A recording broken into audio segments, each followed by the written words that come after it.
역함수의 성질에 대해서 좀 배워보도록 합시다. 굉장히 중요한 내용들이 많이 섞여 있고요. 착각하는 경우도 굉장히 많으니까 잘 좀 봐두시죠. 첫 번째, 당연히 1대1 대응이라야지 역함수가 존재하는 겁니다. f가 x가 정의역, y가 공역, 1대1 대응이에요. 그럼 y가 치역도 되는 거죠. 첫 번째는 역함수의 또 역함수입니다. 여기 x, 여기 y가 있고 이 방향이 f였었죠. 그러면 이 방향이 f의 역함수입니다. 그러면 이것의 또 역함수는 뭐냐? 그러니까 f 역함수의 또 역함수는 뭐냐? 방향을 또 반대로 바꿔줘야 될 거 아니야, 그지? 그러니까 이게 다시 된다라는 얘기인 거예요. f 역함수의 또 역함수는 f랑 같아지는 거다. 마치 지수 -1, -1이 없어지는 듯한 이런 효과가 생기는 거죠. 요거는 f가 된다. 뭐 그럴 것 같죠? 두 번째, f 역함수와 f를 합성을 한 거죠. 그러면 x가 된다. x가 되는 걸 우리가 보통 뭐라고 부르냐면 항등함수라고 불러요. 항등함수라고 부릅니다. 그리고 기호로는 보통 i라는 문자를 많이 써요. 그래서 f 역함수 f는 i라고 해도 요것과 같은 의미예요. 또 거꾸로 f 역함수 x도 또 x가 돼요. 이것도 마찬가지죠. 그래서 f 역함수도 i가 된다. 항등함수가 된다라는 뜻입니다. 어떻게 보면 당연한 거예요. 여기 a가 있고 여기 b가 있다라고 쳐보십시다. 이렇게 대응 관계가 있어요. 그러면 얘 같은 경우 f를 먼저 거치는 거죠. a가 f를 거치면 b가 되겠죠. 근데 그 b가 다시 f 역함수를 거치면 a가 되는 거죠. 그러니까 a가 어떻게 되는 거야? a가 B로 갔다가 다시 A로 돌아오는 듯한 현상이 벌어지는 거죠. 그러니까 최종적인 결과적으로는 A가 되는 거죠. 합성을 하면. 거꾸로도 마찬가지예요. B라고 하는 원소가 역함수에서는 A로 가죠. 다시 원래 함수에서 B로 가는 거니까 B라고 하는 원소가 A로 갔다가 다시 B로 오는 거죠. 그러니까 결과적으로 B가 되는 거죠. 결과적으로 얘는 A가 되는 거고요. B가 되는 거죠. A만 그런 게 아니고 여기에 어떤 원소가 있든지 간에 한 바퀴 돌아서 다시 돌아오는 거고요. 이쪽에 어떤 원소가 있든지 간에 갔다가 다시 돌아오는 형태이기 때문에 원래 함수하고 역함수를 합성을 하면 당연히 x가 됩니다. 항등함수가 됩니다. 이거는 밑에 참고를 미리 먼저 보시면 GOFX는 X이면 G는 F의 역함수이다. 즉, 두 함수와 F하고 G는 서로 역함수 관계이다 라고 되어 있죠.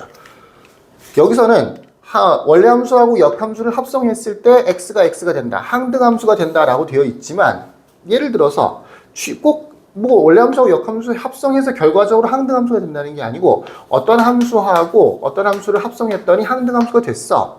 그러면 이 g라고 하는 게 뭐가 되는 거냐면 f의 역함수다라고 생각을 하는 거라고요. 그러니까 원래 함수하고 역함수를 합성하면 항등함수가 되는 거고 어떤 두 함수를 합성을 해서 항등함수가 된다면 그러면 얘는 다른 함수의 역함수가 된다고요. 물론 거꾸로 얘를 f를 g의 역함수라고 볼 수도 있겠죠. 둘 사이의 관계가 중요한 겁니다. f의 역함수가 g가 되고 g의 역함수가 f가 되는 거다라고 생각하는 거죠.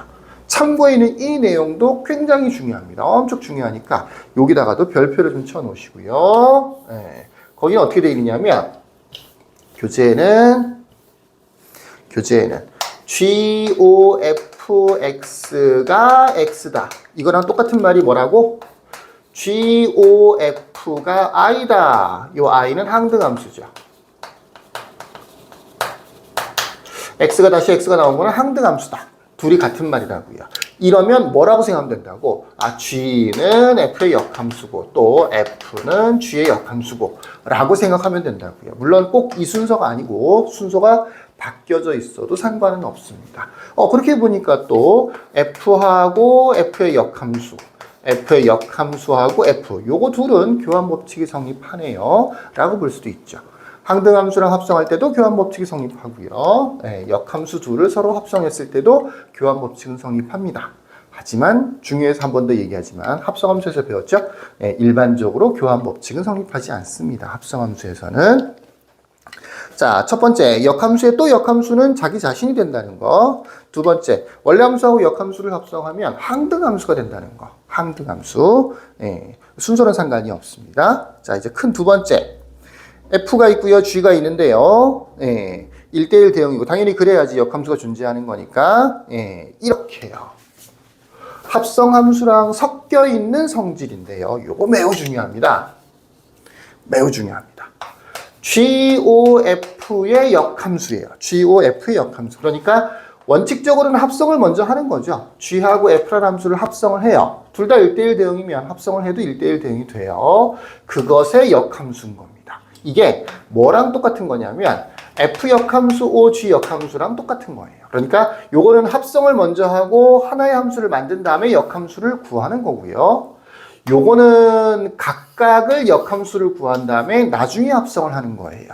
근데 눈여겨봐둘 점, 아주 중요한 점은 뭐냐면 F하고 G 순서야. G, F인데 이거는 FG 순서죠. FG 순서가 이렇게 바뀌어야 맞는 거예요. 이거를 이렇게 바꾸면 안 돼요. 이거는 마치 교환 법칙이 적용되는 느낌이죠. 네, 일반적으로는 교환 법칙이 성립하지 않기 때문에 요거를 이렇게 바꾸면 안 돼요. 합성을 하면서 GOF 역함수다라고 하면 F 역함수, OG 역함수처럼 만들어져야 됩니다. 이게 당연한 거예요. 어떻게 보면. 볼까요? 네, 여기에서 F라는 함수가 있을 거고요. 여기에서 G라는 함수가 이렇게 있을 거 아니야. 그치? 그러면 GOF라고 하는 함수는 원래 순서를 거꾸로 써서죠. 그죠? 여기에서 이렇게 가는 함수가 GOF가 되는 거죠. 그러면 이 함수의 역함수는 뭐가 되느냐면 이게 될 거 아니야. 이게 될 거 아니야. 이게 GOF의 역함수잖아. 근데 요거는 뭐예요? G의 역함수겠죠? 이거는 뭐예요? F의 역함수겠죠? 누굴 먼저 거쳐요? 원래 함수에서는 FG 순서로 거쳐가는 거지만 역함수에서는 G 역함수, F 역함수 형태로 거쳐가는 거잖아. 그러니까 얘는 당연히 G 역함수를 먼저 거치니까 뒤에다가 G 역함수, 그 다음에 F 역함수를 나중에 거치니까 F 역함수 이렇게 써줘야 되는 거죠. 그러다 보니까 GF 순서인데 FG 순서로 바뀐 겁니다.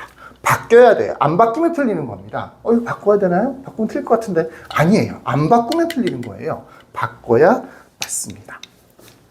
자, 아주 중요한 두 가지 공식. 첫 번째 거, 역함수의 역함수는 또 자기 자신이 있는데, 이거는 뭐, 그럴 것 같죠, 왠지. 예, 근데 두 번째 거, 원래 함수하고 역함수를 합성하면 항등함수가 된다는 거. 또, 참고에 있는 내용. 두 함수를 합성했더니 항등함수가 됐다는 얘기는 둘 사이가 무슨 관계다? 역함수 관계다. 요거 아주 중요하고, 참고에 있는 내용이 또 굉장히 중요하고요. 다음으로 두 번째로 중요한 거는, 합성을 한 다음에 역함수를 했을 때, 역함수 먼저 하고 그거를 합성하는 거랑 연결되는데 순서가 중요하다. GF인데 FG 순서가 된다. 순서가 바뀌는 듯한 모습이다. 굉장히 중요합니다. 자, 여기까지. 끝.